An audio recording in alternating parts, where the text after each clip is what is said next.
Ladies and gentlemen, welcome back to Authentic Info Podcast. I'm your host, Adma Sandile Chao.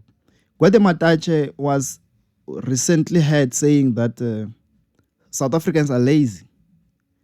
I mean, I might be quoting this out of context, but that statement was once uttered by the former president of the ANC, Jacob Zuma, saying that South Africans are lazy.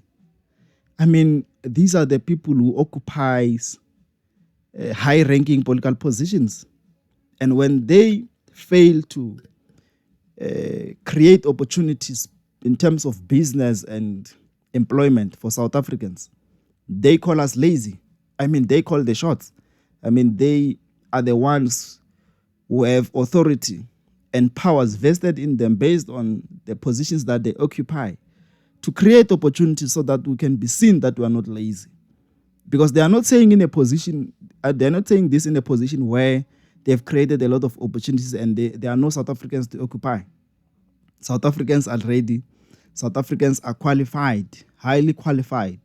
South Africans will never settle for jobs that pays peanuts because the government took thousands and thousands, if not millions, of young black South Africans to school, to university.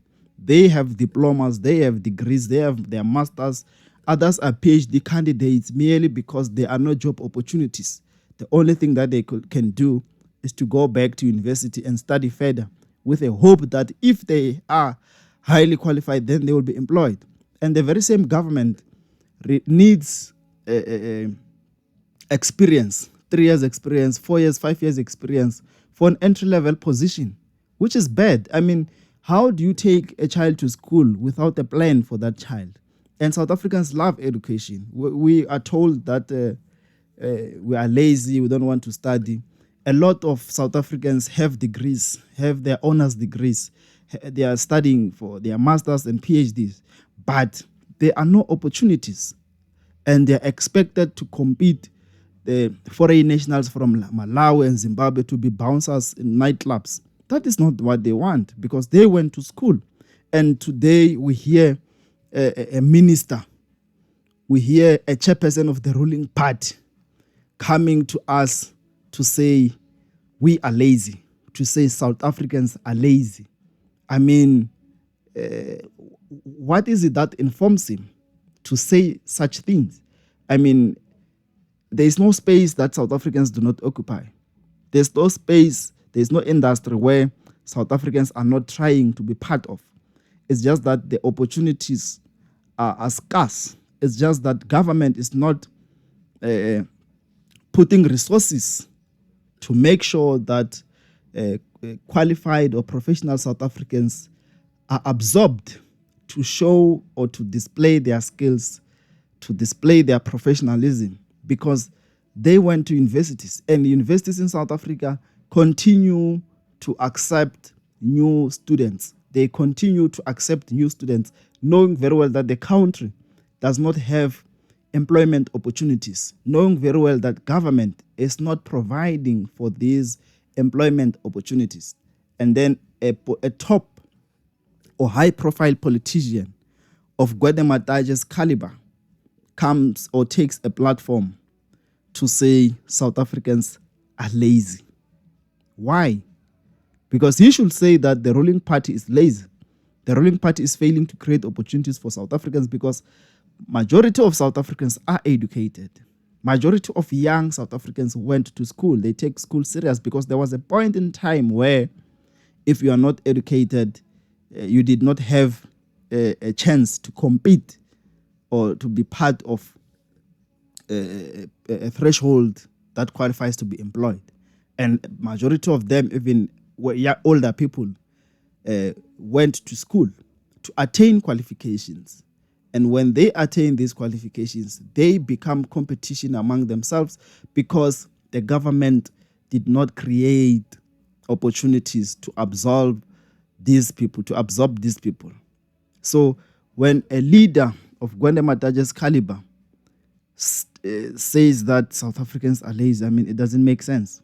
Zuma also said this, that South Africans are lazy, because I don't understand what informs these elders to say we are lazy. I mean, are they saying that there are a lot of corruption opportunities that we are not taking. Maybe that's the case.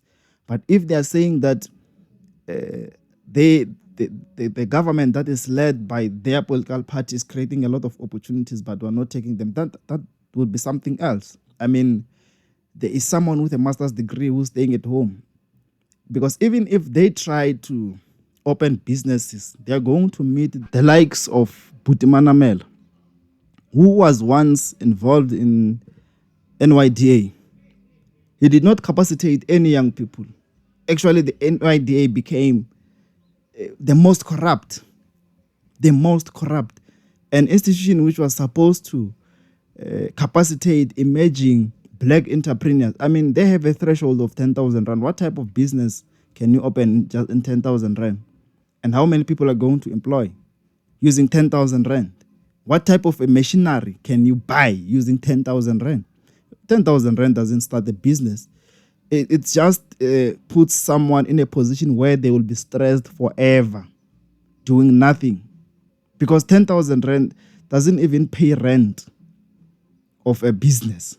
10,000 rand doesn't even qualifies one to take care of a family, a proper family. Looking at the black people of South Africans, looking at where we come from, looking at the number of people that exist in these families, 10,000 rand is not enough. But the state will invest in 350 to even stress our people more, because that 350 doesn't buy anything. That 350 cannot sustain a graduate for 3 days. I mean, if there are 5 job opportunities where you have to go and interview, you can't make it in that 350. So it's part of stress. So when they come to us and say we are lazy, I mean, it's an insult to young people. It's an insult to young people. And we must go and meet them in the voting district to show them that we are not lazy. Given an opportunity, we can execute. And we must go and vote consciously to show that we are not lazy. Given an opportunity to vote, we are going to vote. But they forget, these guys, when they are in power, because they don't know the problem of load shedding. They don't know the problem of this water shedding, for example, where we go for 6 to 8 months without water. I mean, there are villages in Guyana that have never seen running water. There are children in Guyana who have never had an opportunity to open a tap since they were born 20 years ago. And government will come to us and say, we are lazy. I mean, opportunities must be provided for by the government. And not everyone else want to be a business person. Others just want to work. Others went to school because they want to be employees. And they are comfortable with that. They are ready for such an opportunity. They want to work, execute their duty, be paid for that, and leave. No one wants the stress. It's not everyone who wants the stress of business. And maybe they think that business is easy when they are giving their children tenders out there to go and do unfinished jobs and get paid millions of rands and think these are the people who are not lazy. We are not lazy. We are not given these opportunities. The state is not investing in young people. And one day, as Julius Malema says, there is going to be an unled revolution. This is Authentic Info Podcast. I'm your host, Admire Sandile Chauke. Don't forget to subscribe and hit the notification bell. Let us grow together. Thank you.